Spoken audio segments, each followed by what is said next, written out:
Hi hello ಎಲ್ರಿಗೂ ನಮಸ್ಕಾರ. Hope ನೀವೆಲ್ಲರೂ ಚೆನ್ನಾಗಿದ್ದೀರಾ ಅಂತ ಭಾವಿಸ್ತಾ ನನ್ನ ಯೂಟ್ಯೂಬ್ ಚಾನಲ್ಗೆ ನಿಮ್ಮನ್ನೆಲ್ಲ ಸ್ವಾಗತ ಮಾಡ್ಕೊಳ್ತಾ ಇದ್ದೀನಿ. ಇವತ್ತಿನ ದಿನ ನಾನು ಉತ್ತರ ಕರ್ನಾಟಕದ ಎಣ್ಗಾಯನ್ನು ಮಾಡ್ತಾಯಿದ್ದೀನಿ. ತುಂಬ ದಿನ ಆಗಿತ್ತು ಇದನ್ನು ತಿನ್ನಬೇಕಂತ ತುಂಬಾ ಆಸೆ ಆಗ್ತಾಯಿತ್ತು, ಹಾಗಾಗಿ ಟ್ರೈ ಮಾಡ್ತಾಯಿದ್ದೀನಿ. ನಾನು ಒಳಗಡೆ ತುಂಬಿ ಏನು ಮಾಡ್ತಾಯಿಲ್ಲ. ಸೊ ಬದನೆಕಾಯಿನ ಫಸ್ಟು ನಾನು ಫ್ರೈ ಮಾಡಿಕೊಂಡು ಅದಾದಮೇಲೆ ಪೇಸ್ಟ್ನ ರೆಡಿ ಮಾಡಿಕೊಂಡು ಮಾಡ್ತಾಯಿದ್ದೀನಿ. ಈ ಎಣ್ಗಾಯಿನ ಒಬ್ಬೊಬ್ಬರು ಒಂದೊಂದು ಥರ ಮಾಡ್ತಾರೆ. ಸ್ವಲ್ಪ ಟೈಮ್ ಜಾಸ್ತಿ ಇದ್ದರೆ ತುಂಬಿ ಮಾಡ್ಬೋದು, ಬಟ್ ಬೇಗ ಆಗಬೇಕು ಅಂತಂದರೆ there are so many other recipes. So ನಾನು ಇವತ್ತು ಕ್ವಿಕ್ಕಾಗಿ ಆಗಬೇಕು ಅಂತಲೇ ನಾನು ತುಂಬಿ ಮಾಡ್ತಾಯಿಲ್ಲ. ಇಲ್ಲಿ ನಾನು 8ರಿಂದ 10 ಬದನೆಕಾಯಿನ ತೊಗೊಂಡಿದ್ದೀನಿ. ಸ್ವಲ್ಪ ಜಾಸ್ತಿ ಕ್ವಾಂಟಿಟಿನೇ ಮಾಡ್ಕೊಳ್ತಾ ಇದ್ದೀನಿ. ಎಣ್ಗಾಯಿ ಬದನೆಕಾಯಿ ಮಾಡಬೇಕು ಅಂತಂದರೆ ನಾವು ಸ್ವಲ್ಪ ಜಾಸ್ತಿನೇ ಎಣ್ಣೆ ಯೂಸ್ ಮಾಡಬೇಕಾಗುತ್ತೆ. ನಾನು ಮೊದಲನೇದಾಗಿ ಅದನ್ನೆಲ್ಲದನ್ನು ಎಣ್ಣೆಯಲ್ಲಿ ಚೆನ್ನಾಗಿ ಬಾಡಿಸ್ಕೊಂಡು ಇಟ್ಕೊಂಡಿದ್ದೀನಿ. ಸೊ ನಾನು ಇಲ್ಲಿ ಪೇಸ್ಟ್ ಮಾಡ್ಕೊಳ್ಳೋದಕ್ಕೆ ಗ್ರೈಂಡರಲ್ಲಿ ಆನಿಯನ್ ಹಾಕ್ಕೊಂಡಿದ್ದೀನಿ ಮತ್ತು ಪುಟಾಣಿ ಹಾಕ್ಕೊಂಡಿದ್ದೀನಿ. ಪುಟಾಣಿ ಅಂತಂದರೆ ರೋಸ್ಟೆಡ್ ಚನಾ ದಾಲ್ ಮತ್ತು ಸ್ವಲ್ಪ ಡ್ರೈ ರೋಸ್ಟ್ ಮಾಡಿರೋ ಅಂಥ ಶೇಂಗಾ ಕೂಡ ಹಾಕ್ಕೊಂಡಿದ್ದೀನಿ. ಇದ್ರ ಜೊತೆಗೆ ನನ್ನ ಹತ್ರ ಸ್ವಲ್ಪ ಡ್ರೈ ಕೋಕೋನಟ್ ಇತ್ತು, ಅದನ್ನು ಹಾಕಿದರೆ ಚೆನ್ನಾಗಿರುತ್ತೆ ಅಂತ ಹೇಳಿಬಿಟ್ಟು ಹಾಕ್ತಾಯಿದ್ದೀನಿ. ಮತ್ತು ಇದ್ರ ಜೊತೆ ಹುಣಸೆ ಹಣ್ಣು ಮತ್ತು ಬೇಕಾದಷ್ಟು ಉಪ್ಪನ್ನು ಮಿಕ್ಸ್ ಮಾಡ್ಕೊಂಡಿದ್ದೀನಿ. ಹಾಗೆ ಕುಕ್ಕಿಂಗ್ ಮಾಡ್ತಾ ನಾನು ಪಕ್ಕದಲ್ಲಿ ಶೇಂಗಾನ ಹುರಿದ್ಕೊಳ್ತಾ ಇದ್ದೀನಿ.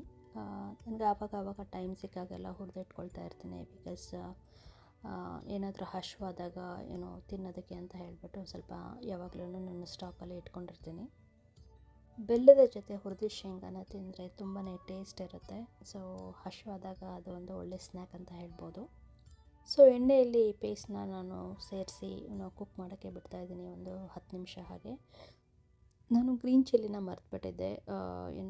ಖಾರದ ಪುಡಿ ಹಾಕಿ ಮಾಡೋಣ ಅಂತ ಅಂದ್ಕೊಂಡಿದ್ದೆ, ಬಟ್ ಗ್ರೀನ್ ಚಿಲ್ಲಿ ಹಾಕಿದರೆ ತುಂಬಾ ಚೆನ್ನಾಗಿರುತ್ತೆ. ಹಾಗಾಗಿ ಇನ್ನೊಂದು ಸಲ ನಾನು ಪೇಸ್ಟ್ ಮಾಡ್ಕೊಳ್ತಾ ಇದ್ದೀನಿ. ಅದ್ರ ಜೊತೆ ಇನ್ನೂ ಸ್ವಲ್ಪ ಜಾಸ್ತಿ ನಾನು ಹುರಿದಿದ್ದ ಶೇಂಗಾನ ಹಾಕ್ಕೊಂಡ್ಬಿಟ್ಟು ಪೇಸ್ಟ್ ಮಾಡ್ಕೊಳ್ತಿದ್ದೀನಿ. ಸೊ ಈ ಪೇಸ್ಟು ರೆಡಿ ಆಯಿತು. ಇದನ್ನು ಕೂಡ ನಾನು ಮುಂಚೆ ಇರೋ ಪೇಸ್ಟ್ಗೆ ನಾನು ಮಿಕ್ಸ್ ಮಾಡಿಬಿಟ್ಟು ಕುಕ್ ಮಾಡೋಕ್ಕೆ ಬಿಡ್ತಾಯಿದ್ದೀನಿ. ಇದು ಒಂದು 10-15 ನಿಮಿಷ ಕುಕ್ ಮಾಡೋಕ್ಕೆ ಬಿಡ್ತಾಯಿದ್ದೀನಿ ಮೀಡಿಯಮ್ ಫ್ಲೋಲ್ಲಿ. ಇದಕ್ಕೆ ಇನ್ನೊಂದು ಸ್ವಲ್ಪ ಉಪ್ಪು ಹಾಕೋಣ ಅಂತ ಹೇಳ್ಬಿಟ್ಟು ಮಿಕ್ಸ್ ಮಾಡ್ತಿದ್ದೀನಿ. ಸೊ ನಾನು ಅಡುಗೆ ಮಾಡ್ತೇನೆ ಹಿಂದಿಂದೇನೆ ನಾನು ಕಿಚನ್ನ ಕ್ಲೀನ್ ಮಾಡ್ಕೊಂಡು ಬಿಡ್ತೀನಿ. ಸೊ ಈಗ ನನಗೆ ಮಿಕ್ಸಿದು ಕೆಲಸ ಮುಗೀತು. ಅದನ್ನು ಹಾಗೆ ಸ್ವಲ್ಪ ವೈಪ್ ಮಾಡಿ ಕ್ಲೀನ್ ಮಾಡಿ ನಾನು ಕ್ಯಾಬಿನೆಟ್ ಒಳಗಡೆ ಇಟ್ಟೆ. ಸೊ ಹಾಗೆ ಹುರಿದಿದ್ದ ಶೇಂಗಾನು ಒಂದು ಜಾರಲ್ಲಿ ಹಾಕಿ ಇಡೋಣ ಅಂತ ಹೇಳ್ಬಿಟ್ಟು ಹಾಕ್ತಿದ್ದೀನಿ. ಅದು ಹುರಿದ ಮೇಲೆ ಸ್ವಲ್ಪ ನಾನು ಆರೋದಕ್ಕೆ ಬಿಟ್ಟಿದ್ದೆ. ಆರೋದಕ್ಕೆ ಬಿಡೋದ್ರಿಂದ ಮಾಯ್ಸ್ಟ್ ಫಾರ್ಮ್ ಆಗೋಲ್ಲ ನಾವು ಯಾವುದಾದ್ರೂ ಒಂದು ಜಾರಲ್ಲಿ ಹಾಕಿದಾಗ. ಸೊ ಹಾಗಾಗಿ ಸ್ವಲ್ಪ ಆರೋದಕ್ಕೆ ಬಿಡೋದ್ರಿಂದ ಒಳ್ಳೆಯದು ಅಂತ ಅನಿಸುತ್ತೆ. ಹಾಗೆಯೇ ಗ್ರೋಸರೀಸ್ ಅಂತಂದು ತೊಗೊಂಬಂದಿದ್ವಿ. ನನಗೆ ಇದು ಆನಿಯನ್ ತೆಗೆದಿಟ್ಕೊಳ್ಳೋಕ್ಕಾಗಿರಲಿಲ್ಲ. ಸೊ ಸ್ವಲ್ಪ ಹೊರಗಡೆ ತೆಗೆದಿಟ್ರೇ ಒಣಗುತ್ತೆ ಚೆನ್ನಾಗಿ ಅಂತ ಹೇಳಿಬಿಟ್ಟು ಇದನ್ನು ಕೂಡ ನಾನು ತೆಗಿತಾ ಇದ್ದೀನಿ. ನಾನು ಒಂದು 10 LBಸ್ದು 2 ಬ್ಯಾಗ್ ತೊಗೊಂಬಂದಿದ್ದೆ. 10 LBs ಅಂದರೆ ಆಲ್ಮೋಸ್ಟ್ 4.5 kg. ಸೊ ನಾನು ಆನಿಯನ್ ತುಂಬಾ ಯೂಸ್ ಮಾಡ್ತೀನಿ, ಹಾಗಾಗಿ ತರುವಾಗಲೇ ನಾನು ಜಾಸ್ತಿ ತಂದುಬಿಡ್ತೀನಿ. ಸೊ ಆನಿಯನ್ಸ್ ಎಲ್ಲದನ್ನು ಸ್ಟ್ಯಾಕ್ ಮಾಡಿಬಿಟ್ಟು ನೀಟಾಗಿ ನಾನು ಕ್ಯಾಬಿನೆಟ್ ಒಳಗಡೆ ಇಟ್ಕೊಂಡೆ.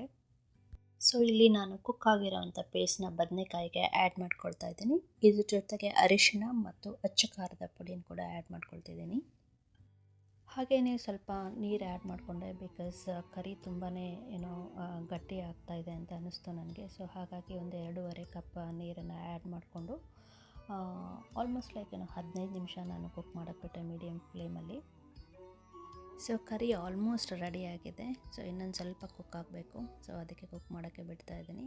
ಸೊ ಇದು ಯೂಶ್ವಲಾಗಿ ರೈಸ್, ಚಪಾತಿ ಮತ್ತು ರೊಟ್ಟಿ ಜೊತೆ ತುಂಬಾ ಚೆನ್ನಾಗಿರುತ್ತೆ. ಐ ಹೋಪ್ ನಿಮಗೆ ಈ ವಿಡಿಯೋ ಇಷ್ಟ ಆಯಿತು ಅಂತ ಅಂದ್ಕೊಳ್ತೀನಿ. ಎಲ್ರಿಗೂ ಒಳ್ಳೆಯದಾಗಲಿ. ನಾನು ಮತ್ತೆ ನಿಮಗೆ ಮುಂದಿನ ವಿಡಿಯೋದಲ್ಲಿ ಸಿಗ್ತೀನಿ. ಬಾಯ್.